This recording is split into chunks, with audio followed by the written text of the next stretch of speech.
تازہ ترین ویڈیوز کے لیے چینل کو سبسکرائب کر کے بیل آئیکن اور آل نوٹیفیکیشن پر کلک کریں تاکہ آپ کو ملے ہر اپڈیٹ سب سے پہلے۔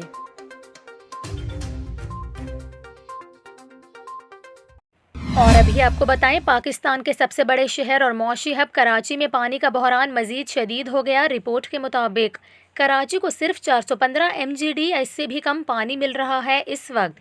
نیو کراچی، نارتھ کراچی، بلدیہ، اورنگی، لانڈھی، ملیر، کورنگی، گلشن اقبال، گلستان جوہر، کھارا در، کیماڑی، شاہ فیصل کالونی، محمود آباد، نارتھ ناظم آباد، لیاقت آباد، لائنز ایریا، PECHS اور دیگر علاقوں کے شہریوں کو پانی کے شدید بحران کا سامنا ہے۔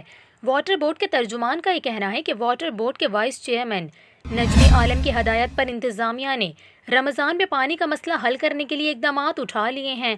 وائس چیئرمین نے متعلقہ افسران کو ہدایت کی ہے کہ پانی کی منصفانہ بنیادوں پر تقسیم یقینی بنائی جائے، تمام مساجد بالخصوص تراویح کے مقامات کی انتظامیہ سے رابطہ رکھا جائے اور وہاں درپیش پانی اور سیوریج کے مسائل حل کیے جائیں۔ ترجمان کا یہ بھی کہنا ہے کہ جن مساجد اور تراویح کے مقامات پر پانی کی قلت ہے وہاں ڈپٹی کمشنر کوٹے پر پانی کے ٹینکرز بلا معاوضہ فراہم کیے جائیں گے۔